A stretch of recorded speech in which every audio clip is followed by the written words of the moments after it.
Our small craft headed downriver along the hot Rio Grande at a deliberate and even leisurely pace, because the engine noise at full power would provide too much warning to the cartel men manning this stretch of the South Shore outside Reynosa.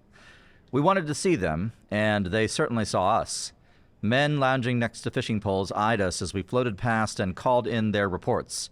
A man in a squalid migrant camp shooed away rooting hogs to light a signal fire in a trash pile.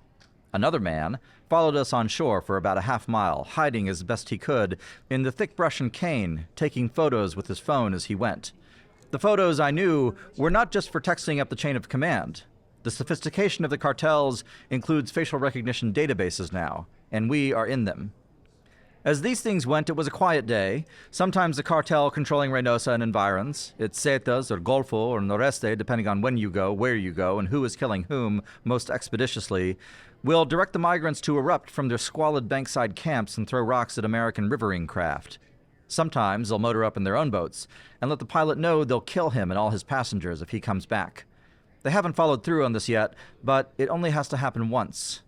Recently, they motored up cradling their rifles, and instead of delivering death threats, they told the American boatmaster to call the U.S. Border Patrol, because they were about to cross a group of illegals who wanted to be caught and released by the permissive American federal apparatus. Even that isn't the worst of it. Upriver, I spoke with a man who showed us the bullet hole in his home's facade. It was a 7.62 millimeter round that made it. That's Soviet block ammunition, usually for the AK-47. He felt lucky. His neighbor was actually shot in the hip sitting in his living room with a full .50 caliber round. This would ordinarily be a fatality, but it was on a ballistic trajectory and went through a solid outer and inner wall of the house first. The neighbor also felt lucky. These are Texans, citizens of the United States, in the United States, describing their experiences under fire. What happened to them was fairly straightforward. The Texas Military Department was clearing out the adjacent Rio Grande island of Fronton, and the frustrated cartel men expressed that frustration by subjecting this community to indirect fire. Just another day on the border. And that's from The Children of the River, 2024, by me in thefederalist.com today, March 20th, 2024. I'm Joshua Treviño, and this is The Hard Country.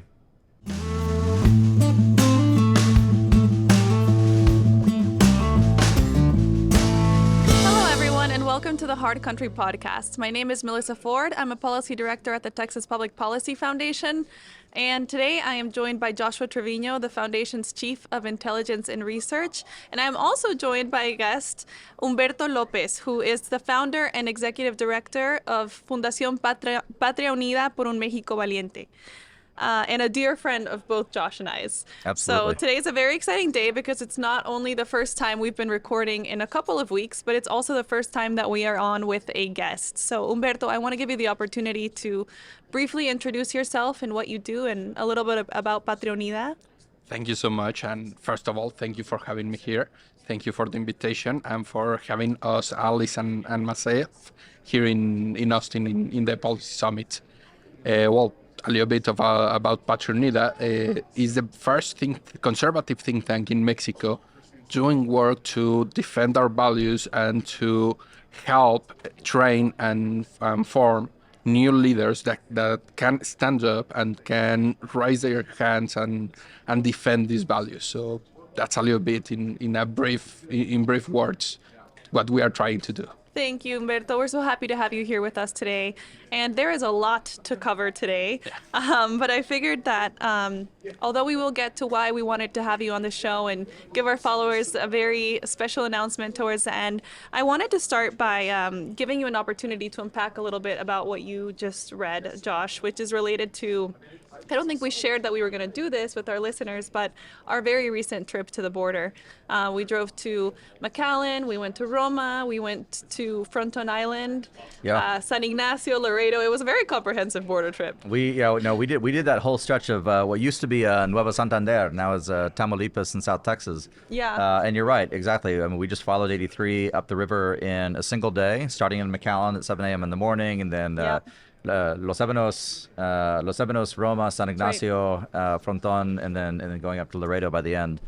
Your first time. My first time. Your first time. I mean, well, so let me turn the tables a little bit before I Yeah. tell what I think. What did you think? I mean, what changed in your perception having seen that? Well, I thought I knew everything there was to know about the border. I know that's ignorant without having been to that part about the border, but I've studied it a lot, and so I And you thought, have been to the. In fairness to you, you have been to the border. I have been just to the not border, that part. just not this part, which is Yeah. very different than any other border, and it was completely eye-opening. I think the term to use is like a big perspective shift, Yeah. because we hear a lot about what goes on this side of the border, right? All the time, we hear about how the law is no longer protecting American citizens, right? And you hear a lot about the high-speed car chases and the insecurity and the problems that ranchers face. I know that you had told me often about this story of this rancher in Stark County that had, defended his country, and now he was asking, well, why is my country not defending me? I live on a ranch, Yeah. and my ranch keeps getting broken into. I've encountered armed men on my land, and those stories, although they are powerful, until you hear it and until you're there and you see it, which I heard it from the same person, and I got to do that, it's a whole different thing. And one thing that to me was very powerful from this trip is the realization of how much suffering there is on the migrant side too. Yeah. So we hear a lot about American communities not being protected by their federal government, but it was just eye-opening to be in places like Fronton Island where we saw all of these clothes, even from little kids that were left there after they crossed the river, Yeah. or hearing stories about how people were killed when they crossed without permission. We even found, you included this in the text that you wrote, in the piece that you wrote, which is very powerful, by the way, but we found these little notes that must have belonged to little kids, which were Heartbreaking. instructing them, this is the name of your dad, this is the name of your mom. And we were able to read it and realize what it was, and so it was just a very, very powerful experience. Yeah, absolutely. And what's interesting is that one thing we saw, and I have a question for you, Humberto, is that the border is effectively it's unmanned for vast stretches, right? Like we saw that when we were there. There's no U.S. authority around. There's no Texas authority around. Although there is more Texas authority visible than federal authority, which is very Oh, yeah. revelatory. I mean, much more. But on the Mexican side, it's controlled the whole way through, right? There was not a single stretch of bank that we saw 100%. 100% cartel presence. We're on the river. There's people following us, and that was true pretty much wherever we went. And McAllen to Laredo, for those of you who don't know, who haven't been to South Texas, is a long stretch. It's Yeah. I forget what it is, 250 miles, something like that. About so that. so it's a significant portion of riverbank. But I want to toss this question to you. So the Mexican side that we see in Tamaulipas is exceedingly dangerous. I mean, it just is. It's famously insecure. I think it's Carretera Federal 2 is the highway that it's essentially impossible to drive with any safety and security. Ciudad Mier, which is my great grandmother's hometown, actually was emptied out by the Zetas about 12 years ago. 13 years ago. So it's impossible to do, and yet today. This may be news to you because you and I have not talked about this, but today I see that Claudia Sheinbaum, who is probably going to be the next president of Mexico, is actually driving from Reynosa to Nuevo Laredo on the most dangerous roads in Mexico, right? But she's driving there and they're social mediating it, and it seems fine that she's going. How is it that she's able to safely drive these roads? Well, as you say, that roads and that part of Mexico is almost forbidden for normal Mexicans. Yeah. I will say it will be one of two options. Either she is incredibly, she didn't know, that I don't think that's the answer, It's not that. or she's part of something bigger. She's part of something there that allows her to drive that road and to be there with no trouble. And we can remember a little bit about the actual president, AMLO. He was with the mom of one of the biggest narcos, El Chapo. El Chapo. Yeah. And that's something that a normal person will never do. Either he doesn't know, that I don't think that's the answer, or he's part of something big. And something bad.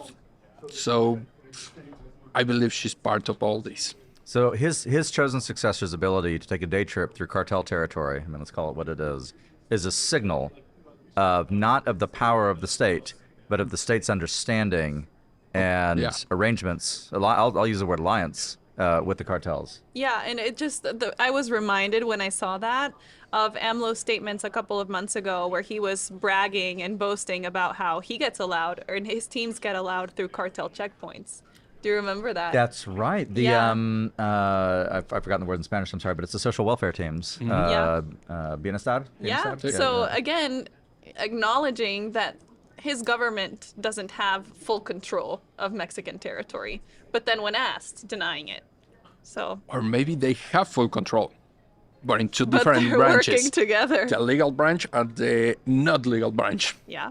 And we've had conversations. I mean, we'll respect the privacy of those with whom we spoke, but we've had conversations with individuals who have implied that very heavily. Yeah. That the sovereignty of the state extends throughout Mexico. Well, if you understand it in an alternative way, which is that sovereignty, to your point, is expressed both through legal and illegal organizations. Maybe that's technically true. Maybe the thing here is that they have the sovereignty of the state, but they are controlling the state in all the ways they can. They are using the normal and the legal ways that we know, but they are also using, and that's why they call the president a Narcopresidente. Yeah. He have that nexus, he have that alliance.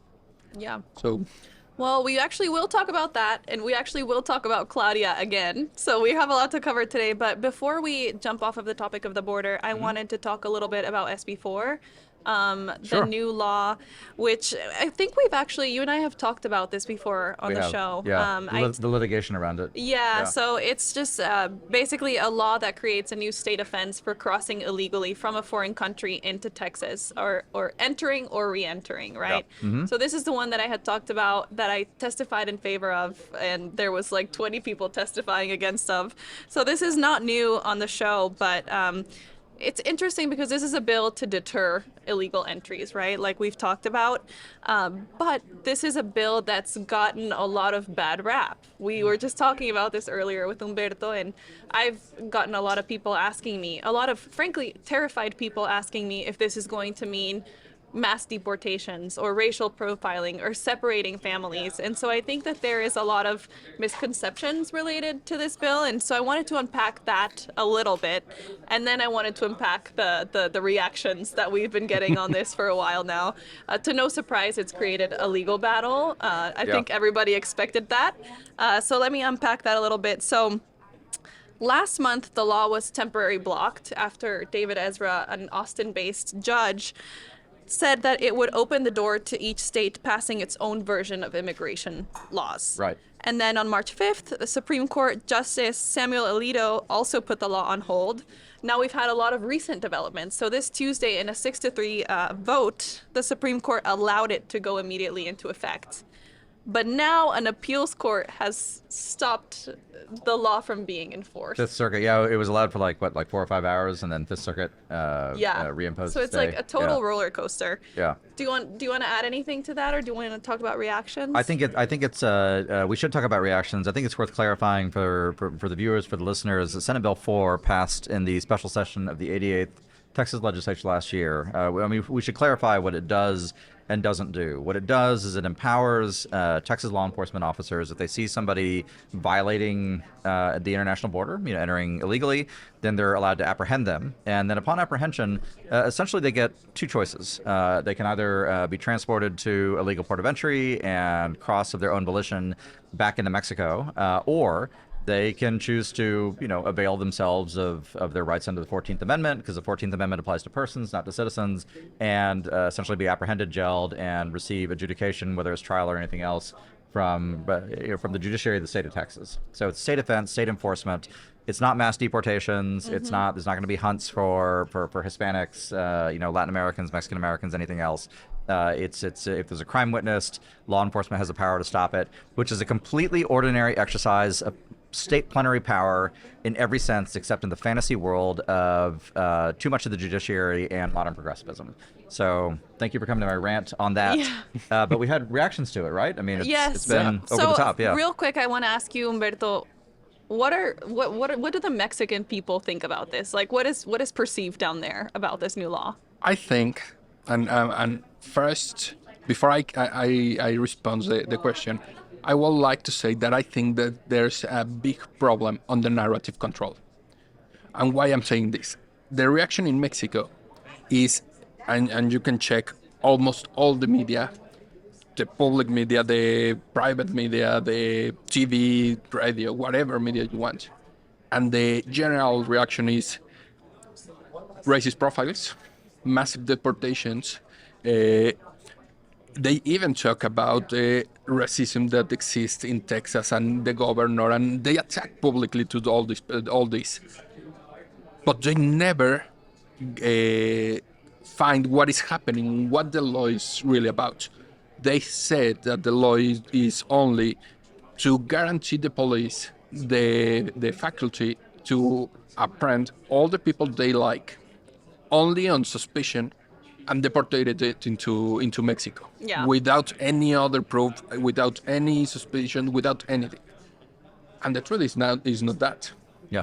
But the narrative has taken all this so they can put it into something that unite Mexico against one enemy. And this is something that happened before in AMLO's election. Texas. No, against Donald Trump. Oh, pardon me. But the one enemy now is Texas. Yeah, the enemy now is Texas. Yeah. Before it happened when AMLO take Donald Trump as the public enemy.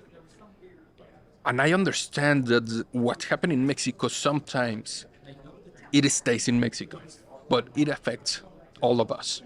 So having a little bit of idea of what the narrative is in Mexico and to go out and say the truth, and that's why I think this is really valuable that you told us what is about the law. I think that is need to be out a little bit more to explain that a little bit more.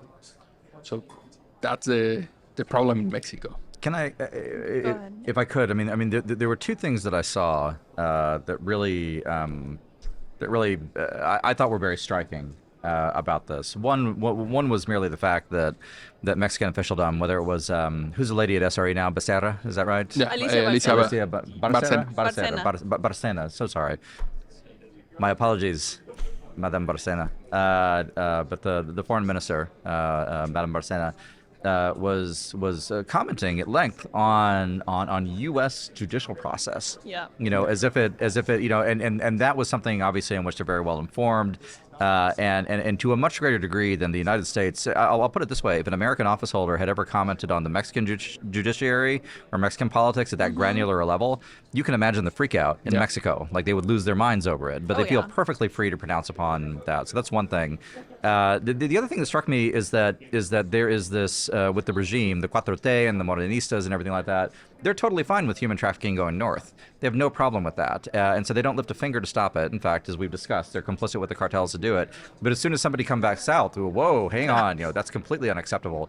And you have to guess, I mean, this is just me. I want to impute views to either of you. But I think there's got to be a profit motive somewhere down the line attached to that. Like you can't make money off people returning south. But you can make money off people flowing north. I'll give you a bonus third item, too. The bonus third item is this, that when you look at the rhetoric, both from Claudia Sheinbaum and from Barcena and from Roberto Velasco, our best friend in Mexico, the thing that struck me as incredibly dangerous, and I'll be candid with you, I mean, you're a Mexican national, I'm a Texan, but as a Texan, I'm very offended by this. And actually, as a Mexican-American Texan, I'm very offended by this. Their belief that they speak for Mexican-Americans in Texas. And this constant invocation of, well, the state is 40%, it's 40% Latino, they'll rise up and we're going to protect them and things like that. And it's insulting in full candor. I mean, what are your thoughts? I think at the end, even though they say that they are speaking to the Mexican American here, they are not really speaking to them. They actually don't care about that. They're speaking only to the Mexicans. And what's the message that the Mexicans receive when they say that kind of things? Oh, we have a government that protects us. We have a government that will raise their hand against the bigger enemy. Mm-hmm. That's why they have no trouble on saying that. because they are not speaking to the people here. The They are audience- only speaking to Mexicans. The audience is not here. Yeah. Okay. They are using the narrative and they are using all this to manipulate Mexicans in Mexico, because those are the voters. They do think, though. I don't disagree with that, and you would know better than I would anyway. But tell me what you think of this. I mean, it does seem to me that they believe the Mexican state, the Morenistas, believe that they really are an interest group, a lobbying group within the United States. That they're participants in U.S. process, and again, they would never allow. I mean, if the Americans tried that, they would never allow it in They Mexico. think so. Yeah, Okay. I also believe that. I think that they believe they have the power to convince all the Mexican Americans to vote one way or the other. Yeah. That's completely not true. That's something that I think is not true. But they are convinced that they can. Yeah. And they are using it so they can be in the spotlight. They are using in a way of election manipulation. I see. Yeah. Well, I think you covered the reactions pretty well. They were predictable. There was also some quotes of, them calling Governor Abbott racist, saying that they won't accept the repatriations, all of these things. But I want to move on to a different topic. Josh, in our last 2 episodes, we actually discussed different U.S. investigations into AMLO's Yes. different campaigns and these, Yes. accusations that his allies had worked with different drug cartels and taken money from different drug cartels. I think the one that we talked about was referring to the 2006 campaign. But since then, there has been new foreign press reporting on allegations that allies from Andrés Manuel Lopez Obrador had accepted money from drug cartels as after his election in 2018. Oh, yeah, And so absolutely. I know that's something that we wanted to talk about, but for some reason, U.S. law enforcement agencies refused to open up an investigation into this and actually concluded that there was little appetite to pursue allegations against the leader of one of America's top allies. Well, we should be clear that that we know the reason that they didn't do it, and it was because the Obama administration, which is the same people as the Biden administration, really wanted to let AMLO and the Mexican left off the hook for political reasons. So they weren't looking out for the interests of the United States, and they weren't looking out for the interests of Mexico either. They were looking out for their own political advantage in that particular case, and that's why a man who is, again, this is just my opinion, but I think it's demonstrably true, an ally of the Sinaloa cartel in particular is currently president of Mexico. Oh. Sorry, go ahead, please. Well, another thing that I wanted to talk about is obviously, to nobody's surprise, Lopez Obrador denied it. Like, he completely denied it. But something else, he criticized the Times, obviously, but something else that he did is he actually came out in a mañanera, and on a very big screen, he displayed the New York Times' reporter's name and out loud read her phone number in front of everybody. And in a country where you know that members of the press are in danger, they're killed at insane rates in Mexico, and It's the most dangerous It's the country to be a most- journalist in the world. believe it or not, right here next door. That the was world. insane to me when I found that Yeah. out. But he later defended that. I think he was under investigation from the Mexico's Freedom of Information body, and he defended it and said that he did not regret it. And so I wanted to get your thoughts on all of this and why it seems to be such a sensitive topic for this administration. I think you should go first. Perfect. Well, AMLO's administration since 2018, that when he get into the administration, he have been controlling the narrative almost all day by these mañaneras. He wake up really early, he start talking about the topic of the day, and everybody falls on that, except for 2 main topics: the Narcopresidente and the gray house of his son here in Houston. That are the only 2 topics that has taken the narrative of him. I think that's the first thing that he hates. He wants to be the one that impose what are we talking and why are we talking about. And the second part that he scares is that, okay, now I lose the narrative. But I lose the narrative in something that may take me accountable, not only in Mexico, but in the US. and in the US they are not going to be playing with me.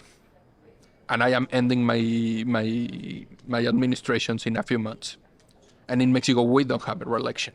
Right. So I'm thinking that he's really scared of what could happen to him in the next years, in the next months. That's why he react like that. That's why he start threatening people. That's why he released the phone number. And when someone say, "Hey, this was bad," he was like, "Okay, and I will do it again. I don't care."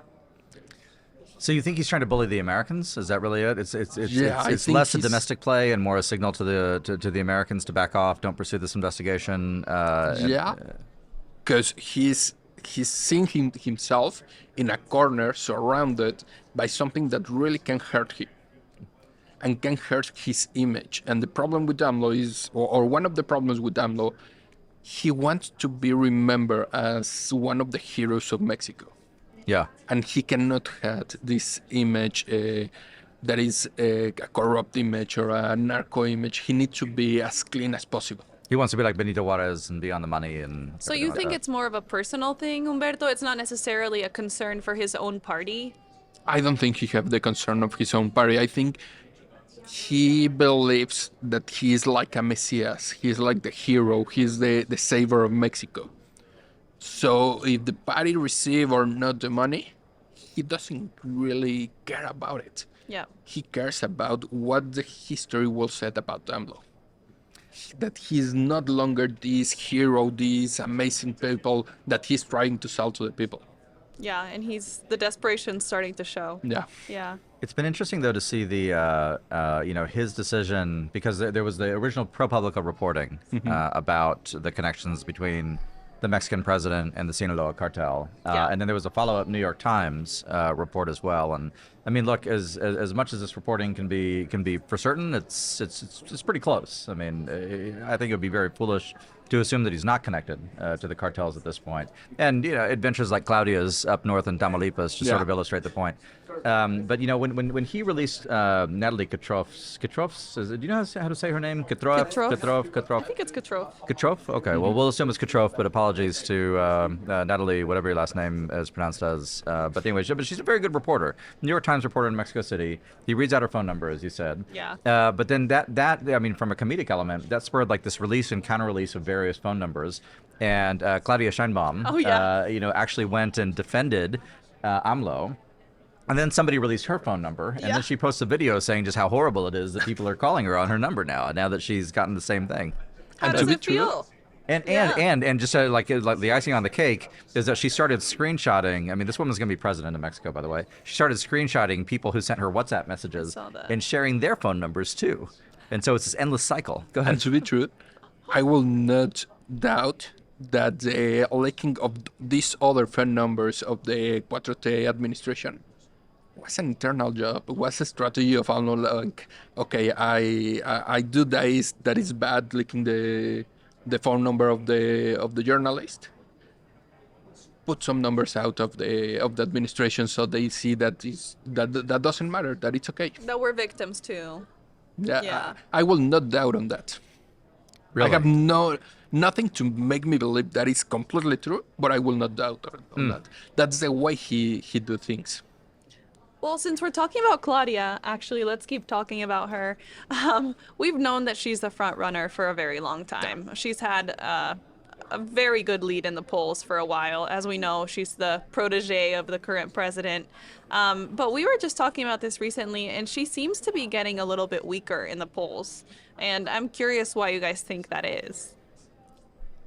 In 2018, AMLO wins with a 30-point advantage over the 30, second. 30 point? 30 Yeah. point? He won with 30 points? Yeah, Okay. the 30 point of advantage. Okay. 30 points more than the second place. Sure. And everybody thought last year and the year before, that the one that follows AMLO was going to be winning by something like that. Mm-hmm. As today, the opposition said that Xochitl is almost in a tie with Claudia. I think that's not the truth. That's not going to happen, in my personal opinion. But what is real is that the gap is not as big as the gap that AMLO have. Because Claudia is not this charismatic leader that AMLO was in 2018. No. Claudia has not this almost 12 years of being around Mexico, visiting all the towns in Mexico. And there is 6 years of losing popularity of the administration. I think the real numbers are something between 15 to 22%, Okay. more than the second than Social. Then that will be the real gap, in my opinion. I think they are going to win, even though I don't want them to win. Right. But I think that's the truth. So if she wins, I mean, we've talked about this in private, but let's share with the audience. What do you predict the margin is going to be when Claudia wins? Something between 15 to 22%. 15, 22. And so I mean, obviously in an American election, that would be considered an absolutely crushing margin. That's huge. It's huge. I mean, it's unheard of at this point. But for Mexico, that's going to be regarded as a failure. Is that right? Not a failure. It will be also a huge win. But we need to take into account that the last win, the AMLO win, was 30 points. So she's going to walk in weaker than her predecessors. Yeah. But there were times where we thought that the gap would be even bigger. Yeah. So she's losing that. But I don't think the opposition has the strength to really win it, even though they are saying that they can. Right. Xochitl Galvez is not going to. It's not, in my opinion, she's not going to. You don't see her getting stronger in the last couple of months? There's a big problem, in my opinion, with the opposition. For a long time in Mexico, we only have 3 parties. Right. The party that governed Mexico, that was the PRI, that it was in a center idea. The right-handed, that was the PAN, and the left-handed, that was the PRD. Verde. Mm-hmm. And for 60 years, they fight one to the other, saying that one is the worst and the other is the worst, and all that. And suddenly, these 3 parties that for more than 60 years has been saying that the other is the worst, they reunite and say, no, we are the best. They have no identity. They have no idea what they are representing. The only real proposal that they are giving is, we are not AMLO, we are not Morena. Okay, but what are you defending? What are your principles? What are your values? Right. So, in my opinion, they don't have the strength to really convince people, because there are a lot of people that said, I will never vote again for PRI, because PRI was 70 years in power and they do nothing, and I will never vote for PAN because PAN was 12 years in power and they do nothing. So they don't have that coalition to make a strong team that can defeat Morena. That's my view of things. I almost feel sorry for Verde. I mean, they never got. Well, they won elections. They just weren't allowed to take power. So. Yeah, but I think that's the only party that they have never lost an election. Yeah, well, fair. Fair. Yeah. Can I ask you one more thing that we've been hearing some rumors about? There's these rumors about a potential autogolpe that we're hearing about. What are you hearing? I think that's a strategy of the opposition to continue saying that AMLO is the worst thing, and it is the worst thing. We should define. Sorry to interrupt. We should define what an autogolpe is for the audience, because I don't think everyone will know. An autogolpe is a coup that AMLO is going to give to his own administration so he can remain in power. It's a self-coup. So like proclaiming like a state of emergency, basically, so that he can stay. I think this is more an idea of the opposition, that they are putting out the idea. I don't think this is going really to be happening, because the gap that they have. If we were talking about 2%, 3%, or something like that, okay, we are in a probability scenario where this could happen. But with 15, 20 points, the truth is he doesn't need it. Yeah. And that will be against his image. It would be detrimental. So I don't see it. I think it's more the strategy of the opposition saying that he wants to continue in power. I hope that is not true, but I also don't see it. Josh, do you think that could ever happen? An autogolpe? I mean, it in Mexican history it has happened. So it's not unprecedented, but you have to go back almost a century to see who would the last guy be? Obregón, maybe? Calles? Yeah. Yeah. Calles. It's back as Calles, I guess. But that's 1920s, right? 1920s, early 1930s. Almost 1 center. It's I don't. I mean, first of all, I have no evidence that it's in the offing right now. I think it's pretty clear that AMLO is trying the Putin strategy of having Claudia as the Dmitry Medvedev of Mexico, and she's going to be the puppet that he controls. What is it? Títere? Títere. Thank you. But who knows? Anything's possible. Especially if I think to your point, Humberto, if he feels cornered enough by the Americans, by domestic pressure. I don't think anything's off the table. Do you? Exactly. Yeah, nothing's off the table. But Especially if the army feels threatened. Yeah, but as today with today's scenario, I think we are not there. Agreed. If the U.S. government start looking further into the Narcopresidente, and if the gap gets shorter, Right. and maybe we'll be in the scenario. And if Sedena runs half the country now, and if they feel threatened, then They will try it. Of course.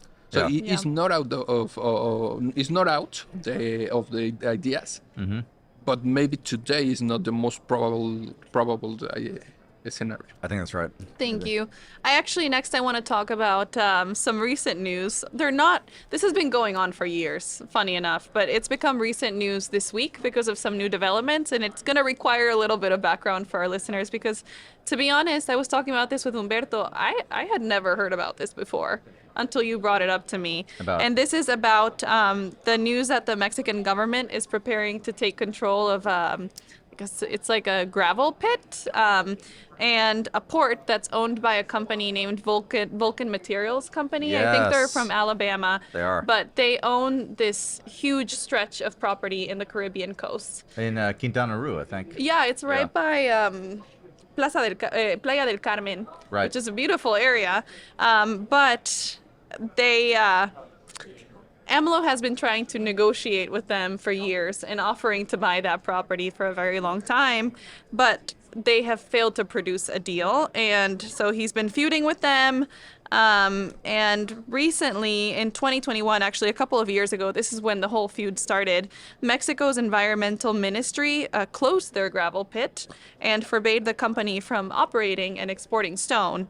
And so the president since has accused the company of extracting rock without permits. It's been this ongoing fight where they said, well, we have permits, but either way, the police held the port and used it for their own purposes. So for Cemex to bring in cement and other things. But this has been a fight for a very long time. But fast forward to July, this is kind of an important thing in the story, but AMLO offered to buy it for about $380 million.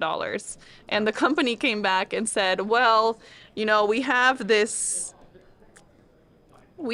papers that, like, they had filed these papers saying that it was worth at least $1.9 billion. Right. But Right. AMLO had said that this was a fair offer, that they had done some government assessments, but that kind of gives a little background on this constant fight. And the reason that this is relevant is because AMLO has said before, he's threatened before, that this needs to be resolved by the time that he leaves office in September.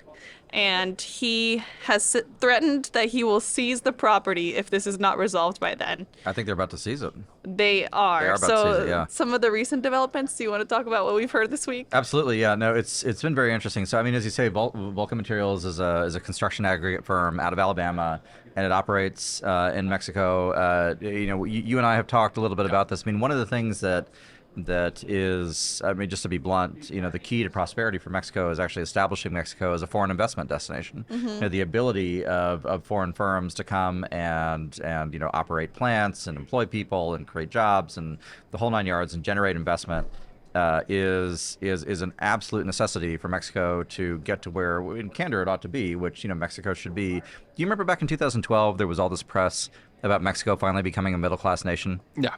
Remember that? And it didn't actually happen. I think it was like technically briefly true, and then it's definitely not true now. Yeah. But part of the reason it's not true now is because the business climate, for reasons of security, became very unfriendly. But then in addition to the security issues, which from a macro perspective were somewhat manageable. I don't want to overstate that. But now that the government has been leftist for 6 years, they've essentially killed any desire to reinvest. I mean, there's a reason that nearshoring in Mexico is mostly taking place in the context of Chinese firms that are moving to Mexico, and that carries with it a whole basket of other costs that come with it. But outfits like Vulcan Materials, who have been bullied by the Mexican president. And by the way, I mean, one thing you didn't mention, do you remember why? Do you know why he's targeting Vulcan Materials?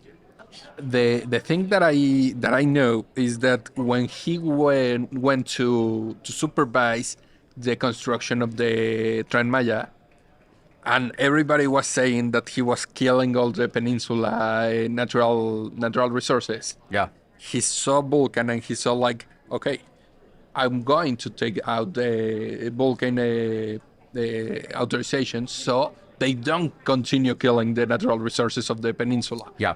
Only I can. Only I can do it. It's become, well, that's exactly right, though. It's become wrapped up in his ego with this mega project, which is the Mayan train, the Tren Maya. Well, and also, side note, like the things that he's saying that he wants to do with it, like he said that the best part about this whole property is like the freight shipping dock, which he wants to use for cruises.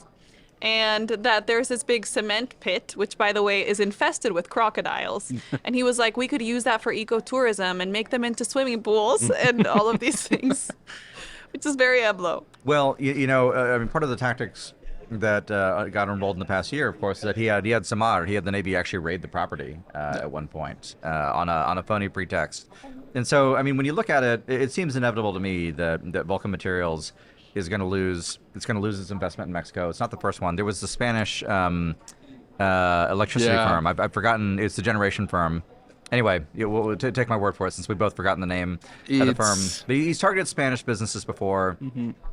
I think this is the first major American business that's been nationalized. And ideologically, of course, it's very important for Morena because they celebrate the legacy of like Lázaro Cárdenas and seizing the oil fields and things like that. And so it's a big deal. But once this is done, it's to me it's almost impossible to see major U.S. investment, at least in manufacturing, going back into Mexico. I mean Tesla just built its factory outside of Monterrey. But just in candor, I have questions about how that's going to work. Not through any fault of Tesla's, but can they get the goods from Monterrey to across the border to Nuevo Laredo or Brownsville or wherever they're going? It seems very grim. One thing I'm interested in your perception. You and I have talked before, obviously off camera, about how life changed after 1994 in Mexico. A lot more consumer goods, a lot more choice. A higher standard of living becomes available. Same thing happened in South Texas, by the way, with this trade. What happens? What is the political benefit in threatening that achievement on the Mexican side? A little bit of context of what we have been talking outside cameras. In Mexico, in the 80s, more or less, it was a protectionist economic idea. Yeah. In which only Mexicans can produce and we have a few things that came from the US. I'm talking, for example, with my parents. They told you that candies, that the Snickers, Milky Way, the normal candies that in the US you have it, they need to travel to the US and they smuggle candies to Mexico because there were no candies until 1993, 1994 when with the treaty of free commerce start. Yeah. And Mexico opened the borders, and we were like, okay, let's have all this. One of the ideas of AMLO is not openly said, but to have this protectionist economy in which everything is allowed, but Mexicans had this preference. Yeah. Mexicans and his allies. And today the U.S. is not the ally of AMLO's administration. So, for example, there are a lot of Chinese that want to mine different regions of Mexico, and AMLO is not taking out their lands. He's attacking Spain. He's attacking the U.S. He's attacking Canada, but he's not attacking the other countries. Communist China can take as much lithium as it wants. As they want. Yeah. Yeah. Yeah. So that's the difference that we're having. Before it was like, okay, we close borders and we produce everything, and what we cannot produce, we import it from the US. Now is we don't close borders, but we give preference treat to some allies, and that allies are not the US now. So. Well, we'll have to see what happens, but there's some very reliable reports that are saying that the seizure is imminent, that AMLO will declare that area the natural protected area. So we will update our listeners and we will see what happens. But I wanted to start talking a little bit about our announcement, and Josh, I can hand it off to you, but we have a very special announcement to make. We do. Humberto is on the show, not just because he's a friend, although he is, and not just because he knows everything about Mexican politics and society, although he does, but because, as you know, The Hard Country is a production of the Texas Public Policy Foundation. We're a 501c3 nonprofit, and we've been involved in, just for background, we've been involved in border security work now for 6 years almost, and almost as long as AMLO's been around. Actually, it's almost like he created the need.